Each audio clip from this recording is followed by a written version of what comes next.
Welcome to Taming Your Sales Crocodile. I'm your host, Hylke Faber, and I'm here today with Tony Hughes. He is the CEO of Sales IQ Global and comes to us with many decades of experience as a CEO and leader of sales organizations, and is passionate about helping people with this very, very challenging and yet very rewarding activity in human life, which is called sales. I'm the CEO of Growth Leaders Network and author of Taming Your Crocodiles. And I'm really happy to have a conversation with you today, Tony, to learn more about sales, how to lead it and thrive in it. Tony, how are you today? I'm really well, Hylke. We're coming from two different parts of the world. So I'm obviously in Sydney. It's early in the morning here, but really excited to be on the show and looking forward to the conversation with you. Excellent. Well, I'm very happy you're here as well, and you come to us with all this passion for this work. Tony, tell us a little bit about how you decided to become an author, because you've published several books about sales, and then start being a consultant after being a leader of organizations for many years. Well, Hylke, selling has been really good to me, and I'm sure for most of the people watching this as leaders, if you're like me, my path to leadership to becoming a CEO was through sales. I was a successful sales rep. I found the process of getting out of my own way and finding a way to be successful as a seller really challenging.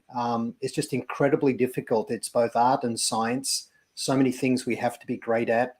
You need the right personality. You need to be incredibly determined, relentlessly intellectually curious. There's just so many different things: a politician, a counselor, an evangelist, an engineer. Yes. There's all of these things you have to be able to do well.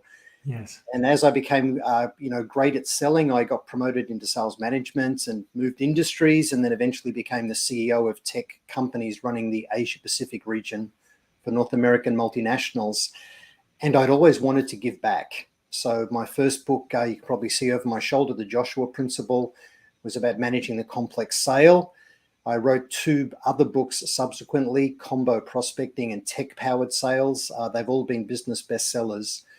But what I wanted to do was to give back and help people crack the code of how to become successful at selling. And I've also found that sales leadership is an incredibly tough role inside the organization. So what do you think is toughest about sales leadership? You mentioned so many things of like bringing all of humanity to this particular expertise. And what do you think is toughest? If we look at what's going on in the economy at the moment, the span of control is being broadened for individual leaders in middle management. Nothing tougher, I would say, than the selling role. So sales management, more and more people to actually manage, more and more pressure. And the thing for me, I was sales director for a public corporation running sales globally. And I've been a sales manager at other levels as well. And even as CEO running the Asia Pacific region, reporting into North America, I found that many quarters, I would feel like I'd aged an entire year of my life just with the stress. And the thing for me is that stress does not come from the size of the target that we have to achieve. It does not come from the workload or the level of difficulty. Stress, in my experience, comes from not feeling in control. If we just feel out of control and we're not sure what we should be doing, creates huge levels of stress, and stress is literally a killer. So for sales managers, the big mistake that sales leaders make is we try and manage results. We can't really manage results. All we can really do is manage the input activities that feed into the objectives that create the results. That was probably one of the big lessons for me. Right. So really focusing on the input objectives as opposed to the results, which can be up or down at any given day or any given minute. So things can change very fast. So tell us a little bit more, maybe through an example of how you learned, maybe the hard way or the easy way, I don't know how it worked for you, Tony, about this shift from being focused on out there versus thinking more about what's in my control. How did you learn about that? Well, if we think about forecasting as an example, often as a leader, we have to hit a number and we're telling people that they have to find a way. Sellers can't be victims. They need to find a way to deliver the results that are needed. So we'll say to the sellers, you need to hit your number. Right. And often what happens is people start doing unnatural acts with their prospects, trying to drag deals forward, trying to make them bigger than they naturally are going to be. Creates a whole lot of pressure and damages trust. Yes. In the tech industry, we're legendarily awful at educating clients on how they can get the best deal out of us, because we just have these inflection points of desperation where we offer discounts or make concessions. Yes. But what I realized is, if you look at what takes the stress and pressure away from accurate forecasting, it's having coverage, right? It's having lots of healthy opportunities where we're working with the natural rhythm of the client. There's a natural pace, especially the bigger the deal. There's a natural pace at which business will happen. Right. So you need good pipeline coverage if you want to take the stress out of forecasting. So you can say to people, hey, you need to hit the revenue number. You need to give me an accurate forecast. You need more pipeline. Well, they're all kind of results. The thing is, what are the activities that will enable people to create consistent, quality, healthy pipeline coverage to take stress out of their role and the organization's role and deliver more predictability? So that was what I ended up focusing on, and that's what I cover in a lot of my books. Great. So in creating coverage, right, in creating a pipeline, and I'm imagining sales leaders and sales professionals listening to this, thinking about, yes, I know that I need to create pipeline. What, in your experience, is the beliefs or fears that get in the way of people actually doing that effectively? Like, what gets in the way of that actually happening? Well, one of the limiting beliefs that I think drives stress and failure, is that it's up to others to create the opportunity pipeline. So for any seller, if you've got people in your team that have the mindset of, hey, I know how to sell, I just don't have enough pipeline. Now, if someone says that to me and I'm with them physically, I'll take a step backwards so that I'm out of striking distance, and I'll say it with a smile. But I'll say, hey, I don't mean to offend, but if you really did know how to sell, you would have enough pipeline. So this notion of separating, I'm the closer from I'm the opportunity creator, the industrialization of sales is something that's happened in the last 20 years, where we've separated outbound business development and inbound marketing, lead gen, from progressing and closing. The reality is every account exec out there is going to have a gap that they need to bridge themselves. So a few things I'd love people to think about that are actually watching this. The first is there's really two types of pipeline. There's the 3% of the market that's actively looking for what it is that we sell. Right. And when those leads come to us, it's typically a red ocean shark feeding frenzy of competition. Now, the good thing is they're in the buying window. That's great, but it's ferociously competitive, and often we're late. And the person who's late is being reactive. There's often a bias toward a competitor. Right. The other type of opportunity pipeline is the 40% of the market that has a level of dissatisfaction with current state. And if we engage with them strategically, and strategically means don't talk about us and what we offer, because you just create objections if you do that. Engage strategically by turning up with a point of view on how the person in their role can drive improved results for their organization. We help them build the business case. We help them create consensus in their organization. And in doing so, we start to hardwire positive bias for the way we would approach solving their problem, and we become the emotional favorite. We know that from all of the research. The person that educates and provides insights, helps them with the business case to secure the money and resourcing, helps them with the internal politics to get all the stakeholders on board, helps them identify and manage the risks of getting this done successfully. They go, I want to do business with you, and you come with this particular product or solution, fine, but they're buying because of trust.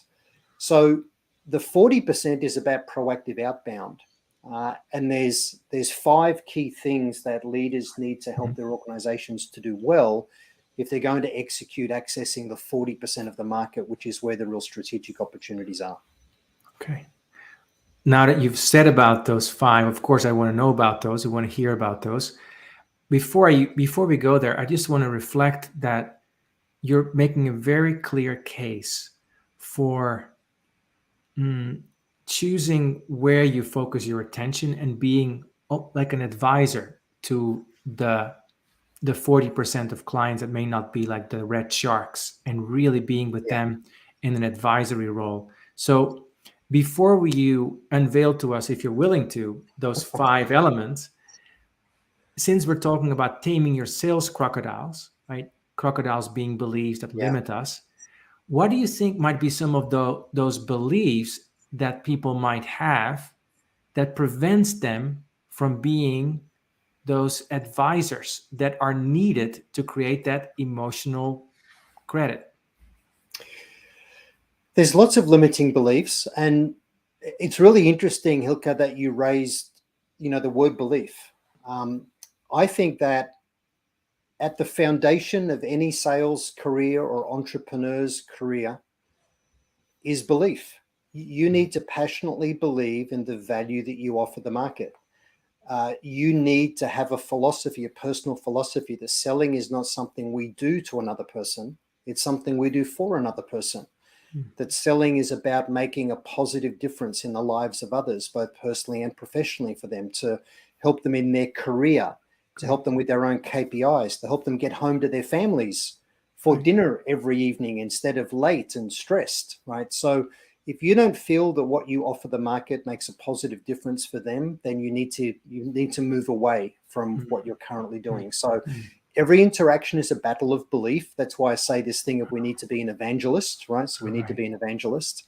We need to infect people positively with our level of belief, because when you phone a prospect, someone who's never dealt with us before, they don't know you, the best it gets for us is 7 seconds. If we're lucky, if we're good, we'll get 7 seconds before they're thinking, how do I get off the phone?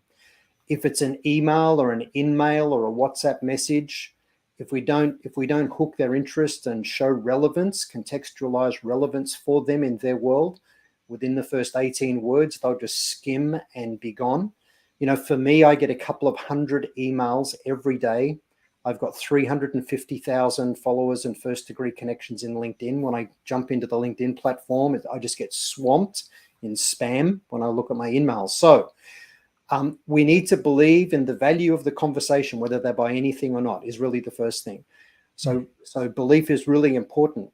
We also need to get rid of the belief that people aren't interested. Well, it's true they're not interested in us. No one's interested in us until they first understand why we would be relevant to them. Right. So don't create your own objections by talking about us and what we do. What they are interested in is them improving results in their role. 40% of people are frustrated and unhappy and under a lot of pressure to improve their results. Yes. So we need to believe that I need to create conversations on how others can improve their results, not conversations about our product or solution. Very clear. This sense of belief in what you're doing. I really appreciate your saying that you need to believe that what you're doing actually is something of value. I remember somebody else writing about this as entering the marketplace with helping hands, and this sense of I am contributing something that I believe in, and then that energy becomes infectious. And if we're not there, we're going to get in our own way, and that totally resonates with me. I know in my not so effective moments, I go into a conversation with doubt, and I think that the other person needs to affirm. So I'm actually waiting for this other person to believe in me, as opposed to me coming in with that sense of I believe in what I'm here to serve you with. Let me ask you then about those 5 levers, because I think we've waited long enough. So let's unveil them if you're willing to, that help us. And Hylke, I know we've got very limited time for the leaders watching this, so I'll give you the short version of this. And this is what we've built into our programs at Sales IQ Global. So the first thing is everyone needs clarity about their ideal customer profile. we want to direct our resources, our sellers, our marketing, our campaign spend, who we're working with in terms of partners, to where there is highest propensity to buy and highest probability of success if the customer works with us. Yes. So the whole world is not a customer. Think about your ideal customer profile after being honest about product market fit. And when you think about ICP, ideal customer profile, there's three key elements. The firmographic, so industry, size, geography, all of these kind of obvious things. Yes. Then there's psychographics, the mindset of the organizations that we want to work with. Ideally, organizations seeking to grow, seeking to innovate, that are willing to embrace change. And then the third element is technographics, including competitor footprint. So, what are the technologies that complement us, that indicate a level of maturity, that we integrate well with, that we're good at replacing.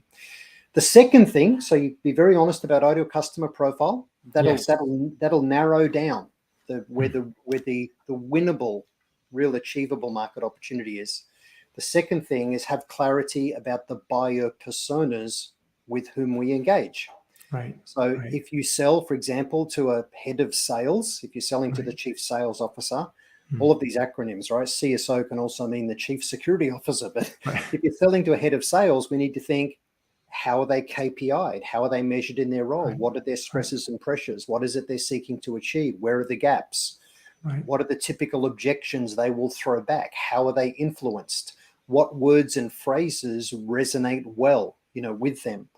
So at Sales IQ, we work with heads of sales and CEOs, especially in the tech sector, and we've got absolute clarity. We have absolute clarity about our buyer personas that we work with, right? So we know what the typical problems are, and we can then turn up, which is now the third thing. If you target well with your ICP, and you then understand the buyer personas with whom you're engaging, and there'll be maybe 5 to 7 different buyer personas that all need to, get themselves over the line with us for consensus. There's this rise of consensus-based decision-making today. We then need to nail our message, not generically for the organization we're targeting, but for every person in their role. How does this help them improve results? So we call this a value narrative, a conversation narrative that provides value for the other person. And for me, when I talk to a CEO or a head of sales in the tech sector, I know that whether they become a customer for Sales IQ or not, there's value for them in the conversation I'm going to have, right? Even if they don't become a customer. So I believe in the value of the conversation, right? So that very first thing that's important. So nailing our message is really, really key. The fourth thing, right? So ICP, buyer persona, nail the narrative, the message, the narrative, the conversation with a point of view on how they can drive improved results. The fourth thing is we then need to find a way to break through into their world. And that's becoming increasingly difficult today. The world is being spammed. It's getting worse with automation. I'm seeing a lot of outreach that I'm sure is written by ChatGPT. It's a mistake. If you just look like everybody else blasting your message everywhere, you just get blocked and you get disengagement. So one of the things I teach in tech-powered sales and combo prospecting, my last 2 books, is this concept of pattern interruption with the right message to break through. So any single channel on its own typically will not work. We need to pattern interrupt. That's a big topic. We don't have time for that. And then the fifth thing that people need to do is they need to become a little cyborg. This is what tech-powered sales is about. They need to embrace technology in a way that improves their efficiency and effectiveness. So you can be efficient at failing, right? You can use tech to blast out ever-increasing amounts of outreach that just burns through your list and gets your domain blocked, right? So you're being efficient at failing. So we want to be efficient and effective, right? We want to be able to, we want efficacy and results in what we're doing. But increasingly today, if you don't embrace technology as a white collar professional knowledge worker, if you don't get good at embracing technology, you are doomed to be replaced by it. So everyone needs to create a tech stack, in essence, a digital assistant that's helping them identify, for example, trigger events in the marketplace, sales intelligence data, automating sales processes to align with buyer's journey, creating experiences. The experiences that we provide for our employees is what causes them to typically enjoy working with us. And we're making their job easier rather than overhead, and the same for customers. Very powerful. So I heard profile, I heard persona, I heard narrative, I heard breaking the pattern, and I heard about basically having a tech bot in your situation. Yes, very powerful. So if people are listening to this, that can sound both very powerful, which it sounds like to me, and also, where do you start? Is that you start at the top, or how do you start with that? You do all of these things. However, you have no chance of building the right message, the right conversation narrative, the right point of view. You have no chance of doing that if you don't understand your ideal customer profile, their industry, the organizations, the challenges that industry and organization is typically facing, and then the individual people, the buyer personas. So investing in understanding your ICP, ideal customer profile, or profiles. You may have a number of these based on different industries. So for example, you think, oh, well, we sell to government. Well, in many countries and jurisdictions, there's maybe 3 layers of government. Which layers of government? Which clusters? Is it the justice cluster within central government? Is it local government and municipalities? Define the ICPs by segmenting, and then who are the people that we'll need to engage with for consensus with the decision, and why do we matter to them? How do we help them improve their own personal KPIs? And then do these improvements monetize for the organization, which in essence creates the business case. So unless you do those 2 things well, you have no chance of creating the right conversation. Very clear, very clear. So if you're speaking to somebody who is right now in a place of selling where they feel challenged with macroeconomic pressures, things that are happening in the market right now, and people saying, yeah, I'm doing all these things, but I'm not seeing the results, and I am feeling that stress. What would you say to them? At a mindset level, Hylke, we all need to make the excuse the reason. I know we're coming up on time, so I might just finish with this true story. Yes, please. One of my clients, my biggest client globally, is in the travel management industry. And it's B2B. So they help big banks and government departments and corporations. They come in and manage their travel program for them, right? So whenever any employee is going to do a trip, they manage the program within the company's policy. And they called me when COVID hit and said, hey, Tony, whether it's one of our account managers trying to engage an existing client or one of our business development account executives trying to win a new logo account, we're hearing the same thing, and it's brutal. And it sounds like this. Hey, Hylke, I don't even know why you're phoning me. Are you crazy? None of my people are traveling. No one's traveling. Call me back when the airlines are in the air again. Goodbye. And they said, so they said, how do we deal with this? Like it's brutal. It's killing us. Do we fire all of our people? Do we lay them all off and just pull back until the airlines are flying again? And I said, no, we need to make that excuse for not wanting to talk to us the very reason why they should. So we thought about the key buyer persona, and we identified the chief financial officer, the head of finance in a big corporate. And we would phone them and say, hey, Mary, with none of your staff traveling right now, there may be a way for you as CFO to drive somewhere between 8 and 12% of cost out on what's going to return to be the 3rd to 5th biggest expense line item on your P&L. And Mary, do you know what? With none of your staff traveling, you have no change management issues, and you have the bandwidth in your admin team. Do you mind if I ask, when's the last time you reviewed your travel policy and the way you've been running travel as a process? Now, they've quietly won hundreds and hundreds and hundreds and hundreds of competitor accounts over in the last 2.5 years with that strategy, right? And is Mary going to say, hey, why are you calling me? None of my staff are traveling. When you say, hey, Mary, would none of your staff traveling? Yes. Right now, yes. And you've got a point of view that speaks to how Mary is managed in her role by the CEO. Right. So that's an example of mindset and make the excuse the reason. Amazing. Thank you, Tony. I understand already from before this conversation why you're so good at what you do, and now I'm even more clear about that. Thank you for sharing that story. A key takeaway I had today in talking with Tony was in really meeting people where they're at and not being dissuaded from whatever the reality might be, including having absolutely no travel, offering traveling services, which is a beautiful story. So thank you so much, Tony, for being with us today. If you want to find out more about what Tony and his company does, please check him out on LinkedIn. Tony Hughes, he's the CEO of Sales IQ Global. Also, if you're interested in finding out more about connected teamwork, check in with us at Growth Leaders Network.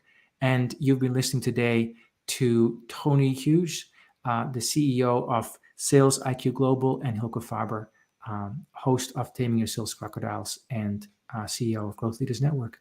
See you next time. Thank you. Thanks, Hylke.